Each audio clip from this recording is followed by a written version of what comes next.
सुनील कावळे नावाच्या एक तरुणाने रस्त्यावर सुसाईड केलं मराठा समाजाला आरक्षण मिळावं यासाठी।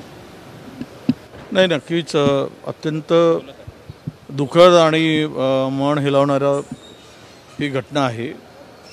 मराठा समाजाच्या तरुणांनी ही जी कठोर भूमिका स्वीकारली ही माझं आव्हान आहे या तरुणांना की आपण जी लढाई आंदोलनाच्या माध्यमातून जी लढाई आपण आरक्षणासाठी विविध आयुधाचा वापर करून लढताय ती लढाई लढत असताना टोकाची भूमिका तरुणांनी घेऊ नये अशी माझी मराठा समाजातील सर्व तरुणांना विनंती आहे आणि आव्हानही आहे।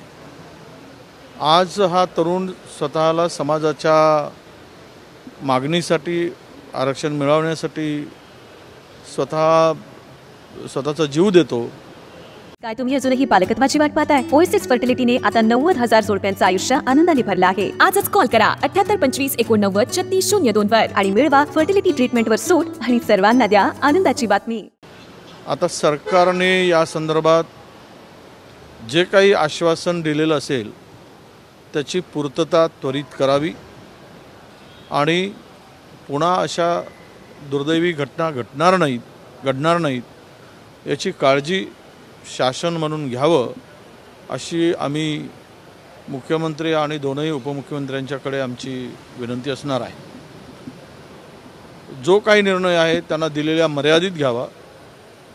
तुम्ही जो काही त्यांना कमिटमेंट केलं असेल ते कमिटमेंट पूर्ण करावं आणि पुन्हा या घटनांची पुनरावृत्ती होणार नाही याची काळजी घ्यावी अशी विनंती सुद्धा करतो आहे। जरांगे बोलले की सरकारची नियत नाही असं जरांगे पाटील म्हणतात। जरांगे पाटलांचं उपोषण सोडवत असताना त्यांना शासनाने जो काही शब्द दिला 30 दिवसाचा 40 दिवसाचा ते तर त्यावेळेस त्यांना दिलेला शब्द काय होता हे आम्हाला माहीत नाही, परंतु जर त्यांना शब्द कुठला दिला आहे ते जरांगे पाटलांनाच माहीत आहे। आता नियत नसेल तर विश्वास का ठेवला, विश्वास असेल तर मग देण्याची कुवत का नाही याचं उत्तर सरकार देईल आणि ते दिलं पाहिजे।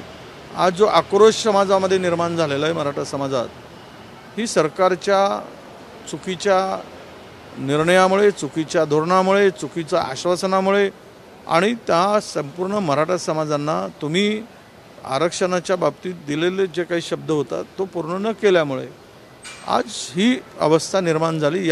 ही परिस्थिती निर्माण झाली आहे। मग जरांगे पाटलांनी विश्वास ठेवायचा नाही ठेवायचा तो त्यांचा प्रश्न आहे। जरांगे पाटील बोलले की आत्महत्येला सरकार जबाबदार आहे, सरकारच्या अनास्थेमुळे एक जीव गेला। असे सरकारने जर आश्वासन दिलं असेल, पूर्तता होत नसेल तर मराठा तरुण या अशा पद्धतीनं जर आपला सुसाईड करत असेल, जीव गमवत असेल तरी जबाबदारी सरकारचीच आहे। ती सरकार टाळू शकत नाही, कारण मराठा समाजाचा विषय गंभीर करण्याचं काम 2014 पासून केलं गेलं होतं। आता ह्यामध्ये या सगळ्या परिस्थितीला कोण जबाबदार आहेत हे मराठा समाज ओळखून आहे आणि जर सरकारला जबाबदार मानत असतील तर ते अगदी सत्य आहे। ओबीसीच्या वसतिगृहाचा प्रश्न अजितदादांच्या वित्त खात्याकडे धुकात पडलेला, त्याच्यावर अजितदादा निर्णय घेत नाही अशी म्हणतात। नक्कीच अजितदादांना मी मंत्री असताना सुद्धा ओबीसीचे अनेक प्रश्न त्यांनी त्यावेळेस त्याला बगल देण्याचं काम केलं। निधी देताना हात आखडता ते घेतच होते। अजूनही ते ओबीसीच्या संदर्भात त्यांची भूमिका कायम आहे। सरकार बदलली, सत्ता बदलली, पण पद आहे त्या पदावर असल्यामुळे जर ओबीसीच्या संदर्भात ही भूमिका त्यांची असेल तर ओबीसी मंत्री काय करतात, ओबीसी मंत्र्यांनी भूमिका स्पष्ट करावी। भुजबळ साहेब त्या ठिकाणी हेवीवेट मंत्री आहेत, दादांचे अत्यंत जवळचे आहेत, त्यांनी त्या संदर्भात आपली भूमिका सांगावी की हे अडवणं अडवलं आहे ते योग्य आहे का याचं उत्तर त्यांनी दिलं पाहिजे। नारायण राणे आज म्हणाले की मराठा आणि कुणबी हे एकत्र नाही आणि जरांगे पाटील जे म्हणतात त्यांच्या भूमिकेशी आम्ही सहमत नाही, कारण मी अभ्यास केलेला आहे। आता मी त्यावर अधिक बोलण्यापेक्षा ते मराठा समाजाचे नेते काही बोलले तरी खपून जातं। त्यावेळेस विखे पाटील तेच बोलत आहेत की ओबीसीमधून मागणी करणं हे संविधानिक नाही, योग्य नाही. खुद्द विखे पाटील बोलले आहेत, आता नारायण राणे बोलत आहेत. तर जरांगे पाटलांनी त्या संदर्भात त्यांचा कुठला अभ्यास झाला असेल तर ती भूमिका त्यांनी त्या ठिकाणी स्पष्ट केली पाहिजेत आणि सांगितलं पाहिजेत मराठा समाजांना. नाहीतर नेत्यांना सांगा, नाहीतर समाजाला सांगा. ते सांगायचं काम आता सर्वस्वी मोठा नेता म्हणून जरांगे पाटलाची जबाबदारी झाली आहे. ललित पाटलाच्या प्राथमिक तपासामध्ये हे पुढे आलं की डॉक्टरांनी त्याला मदत केली तिथे पैसे घेऊन. डॉक्टरची हिंमतच नाही. तो 155 दिवस की 45 दिवस अशी कुठली बिमारी होती की तो हॉस्पिटलमध्ये होता. आणि काही एवढे दिवस कुठलाही डॉक्टर त्यांना मदत करेल असं वाटत नाही. पैसे घेऊनही कोणी आपली नोकरी धोक्यात घालवेल असं वाटत नाही. याला राजकीय दबाव होता. आता आमच्याकडे काही माहिती येते आहे, मी नाव नाही घेणार, परंतु काही मंत्र्यांनी मात्र त्यांना फोन केला. एक तर त्या पाटीललाही फोन केला, ड्रग मास्टरला, आणि हॉस्पिटलमध्येही फोन केल्याची माहिती पोहोचते आहे आणि ती सत्य आहे. त्यामध्ये एक नाही तर 2 मंत्र्यांचा सहभाग आहे आणि तुम्हाला काही दिवसामध्ये या राज्याच्या मंत्रिमंडळातून त्यांना काढावं लागेल, ही वस्तुस्थिती आहे. सुषमा अंधारेंनी पण शंभूराजे देसाई यांच्यावर गंभीर आरोप केले आहे. मला जीव मारण्याची धमकी देत अशा पद्धतीचे आरोप केले. नाही, शंभूराजेंनी त्यांना धमकी, महिलांना धमकी देणं म्हणजेच सत्यता त्यांना जे आहे ती वास्तविकता आहे त्यावर ते आपला स्वीकारू शकत नाही. ते वास्तविकता आता ते लपवू शकत नाही आणि म्हणून उद्रेकातून त्यांचा तोल गेला असेल आणि अशा प्रकारची धमकी गेली असेल. सत्य सत्य आहे म्हणून सत्य जसं आपण म्हणतो सत्य लोकांच्या पुढे ठेवताना किंवा लोकांच्या पुढे सत्य मांडताना ते पचवण्याची ताकद सत्यामध्ये असते. पण असत्य जर असेल तर मात्र ते पचवणं फार कठीण जातं. हेच आत्ता शंभूराजाच्या या कृतीवरून दिसते आहे. राहुल नार्वेकरांनी आज सेंट जॉर्ज रुग्णालयामध्ये भेट दिली आणि तिथला सगळा कारभार पाहून 48 तासात अहवाल द्यायला सांगितलं. अधिकाऱ्यांची झपाई सुद्धा केली. म्हणजे आरोग्य व्यवस्था अजूनही व्यवस्थित नाही. नाही, अध्यक्षांना हे सांगावं लागतं. तर सरकार झोपलं आहे का? सरकारचं आरोग्य खातं काही व्हेंटिलेटरवर आहे का? की केवळ वसुली करण्यामध्येच हे आरोग्य खातं ॲग्रेसर आहे? हे काय करतायत मंत्री आणि त्यांची यंत्रणा काय करते आहे? यांना आरोग्यासारख्या गंभीर बाबीचं महत्त्व कसं कळत नाही? तर मग कशाला झक मारायला मंत्रिपद घेता काय? अध्यक्षांना जाऊन ते करायला तिकडे भाग पाडतं. त्यांना ते दुरावस्था बघून त्यांना अहवाल मागावं लागतं. तर मंत्र्याची जबाबदारी काय? अशा मंत्र्यांना मंत्रिमंडळात राहायचा अधिकार आहे का? एक तर काम करायचं असेल, राहायचं असेल तर ते तिकडे लक्ष द्यायला पाहिजेत, नाही तर मंत्रिमंडळापासून मुक्त व्हायला पाहिजेत.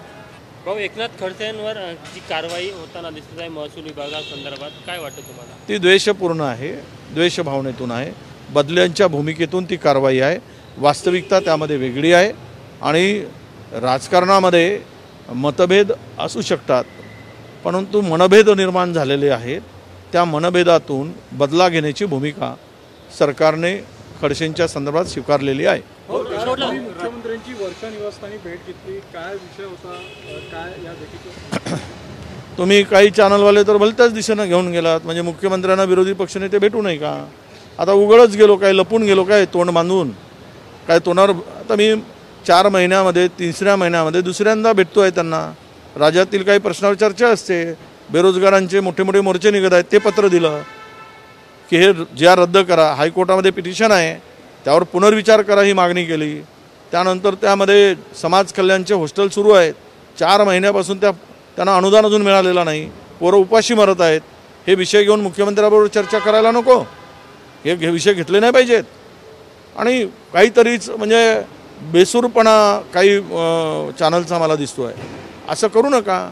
आम्ही लपून थोडी पडदा बांधून पट्टी लावून तोंड झाकून असं गेलो होतो काय? अरे उघड गेलो. त्यांचा ते कार्यक्रम होता, निवेदनं दिलेत. आता मुख्यमंत्र्याकडे विरोधी पक्षनेता गेल्यानंतर चहा पितोच.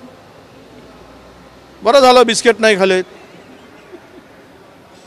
एक सांगतो की सामाजिक राज्यातील प्रश्नासंदर्भात वेळ मागून माझ्या ऑफिसने वेळ घेतली, त्यांनी वेळ दिली. वेळ दिल्यानंतर जावं लागतं प्रोटोकॉलमध्ये. ते काय मुख्यमंत्री माझ्याकडे येतील? मलाच जावं लागेल त्यांच्याकडे.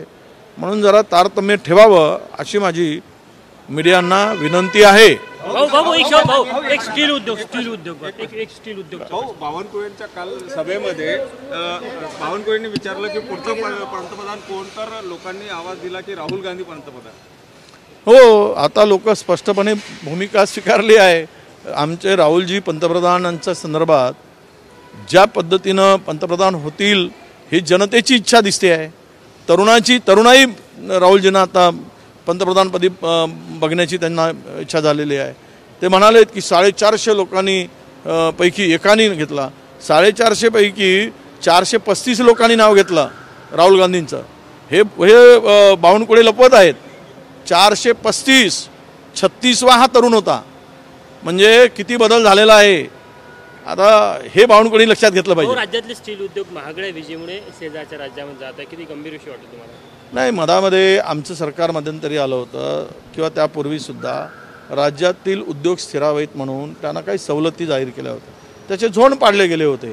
परंतु आत्ताच्या संदर्भात आता बघा, काल परवा 35 पैसे वाढवला. का तर अदानीचा इम्पोर्ट कोल महाग झाला म्हणून सामान्य ग्राहकावर 35 पैसे पर युनिट चार्ज वाढवून घेतला. उद्योगामध्ये सुद्धा तेच आहे. इम्पोर्ट कोलमध्ये इंडोनेशियावरून जो कोल आणला जातो तो कोल डबल किमतीमध्ये अदानी हा इथल्या लोकांना विकतो आहे.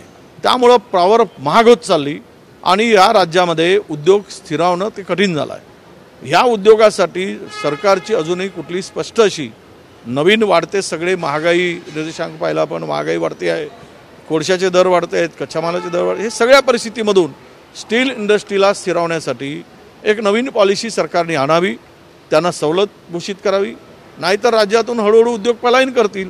गुजरातला जावं हे केवळ वीज महाग झाली म्हणून गुजरातकडे जात आहे असं नव्हे, तर मुद्दाम होऊन गुजरातकडे उद्योग गेले पाहिजेत हा सरकारचा डाव आहे.